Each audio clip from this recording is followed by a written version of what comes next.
teman-teman, perkenalkan kami mahasiswa dari Politeknik Negeri Madiun program studi perkereta apian dari kelas 5B kelompok 1 sedang melaksanakan praktikum pneumatik hidrolik dengan judul Respon Silinder DAC saat diberi beban. Yuk simak video dan penjelasannya.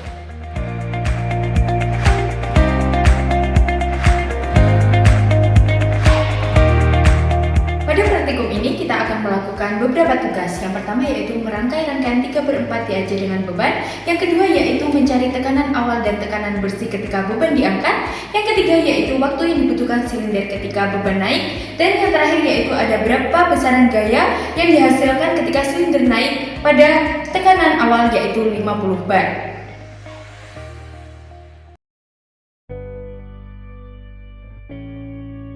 Jadi teman-teman, di sini ada sebuah rangkaian hidrolik pada praktikum kali ini, praktikum pneumatik dan hidrolik. Nah, sebelum kalian buat mengetahui cara kerja dari rangkaian ini, kalian harus tahu ada beberapa komponen pada rangkaian ini. Nah, yang pertama, di sini ada silinder atau bisa dinamakan DAC atau double action cylinder. Lalu di sini ada manometer buat melihat kecepatan dari silindernya ketika maju dan mundur. Lalu di sini ada beban yang nantinya bakal diangkat oleh silinder. Lalu lanjut lagi, di sini ada katup ya. Ini dinamakan katup per 2 yang sebelah kiri menggunakan toggle. Lalu di sini dibalikkan menggunakan spring atau gas.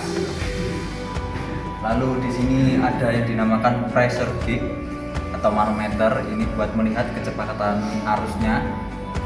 Lalu di sini juga ada pressure relief valve. Lalu di atas ini ada button on off yang dimana digunakan untuk menyalakan atau mematikan dari suatu rangkaian ini. Lalu di bawah teman-teman ada motor dan pompa. Ini buat memompa hidroliknya. Lalu di sini ada tangki. Di sini juga ada tangki, cuman diperlihatkan buat melihat debit yang keluar. Nah, teman-teman, kalian sudah mengetahui apa saja komponen yang digunakan pada praktikum kali ini. Nah, jadi untuk kali ini kita jelaskan cara kerjanya bagaimana aliran dari mulai dari pemompaan sampai dengan output dari DAC tersebut. Oke, yang pertama ini kita menyalakan on off di sini. Push button untuk menyalakan dari sebuah pompa. Pompa ini menggunakan motor satu fasa 220 yang dimana untuk memompa dari tangki menuju ke sebuah sistem yang dimana ini langsung masuk ke bagian manometer. Di manometer kita dapat diukur menggunakan pressure relief valve. Nah, di sini kita bisa mengukur mulai dari 0 sampai dengan 100 bar. Kita bisa diatur di sini. Setelah kita pengaturan pada manometer, kita lanjut untuk rangkaian aliran fluida ini masuk ke control valve yang dimana kita menggunakan control valve tipe 4/3 dengan menggunakan toggle dan juga spring. Setelah masuk ke control valve, langsung masuk dari sini dari A dan B akan masuk ke sebuah pressure gauge di mana kita dapat mengukur tekanan saat beban diangkat menggunakan double acting cylinder. Oke, kita langsung saja contohkan cara kerjanya bagaimana.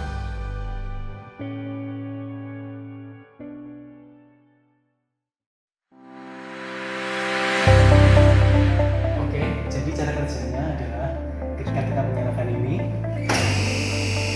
dan pompa menyala ya. Lalu kita setting tekanannya. Oke. Berapa ya? Oh, aku ingin 50 lah. Oke, sudah 50 bar. Lalu ketika saya menekan toggle, beban akan terangkat. Lalu ketika saya lepas, maka akan turun. Jadi di sini saya akan menjelaskan juga penggunaan dari manometer yang berada di silinder ini. Jadi ketika silinder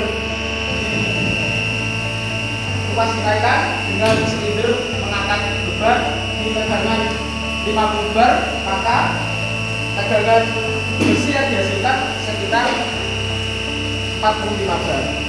Bisa dilihat di sini.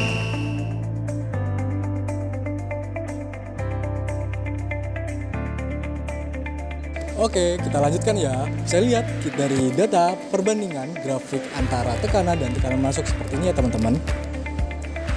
Bisa kita lihat bahwa setiap kenaikan tekanan menghasilkan gaya keluaran terhadap aktuator. Bisa kita ambil contoh seperti tekanan 10 bar yang menghasilkan gaya sebesar 8 Newton dan terus meningkat hingga gaya 49 Newton ketika tekanan mencapai 60 bar.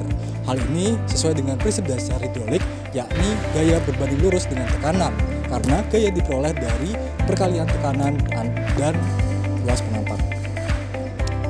Oke teman-teman, selanjutnya yaitu pembahasan mengenai grafik perbandingan antara tekanan terhadap waktu.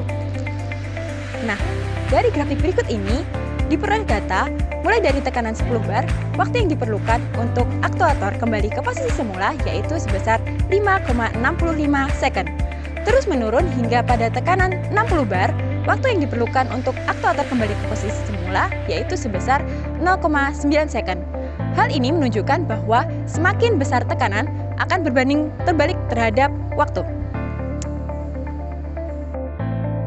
Sehingga dapat diperoleh kesimpulan Ketika kita memberikan tekanan yang besar, maka gaya pengeluaran yang dihasilkan juga besar. Lalu, semakin besar tekanan, maka waktu yang diperlukan juga akan semakin singkat.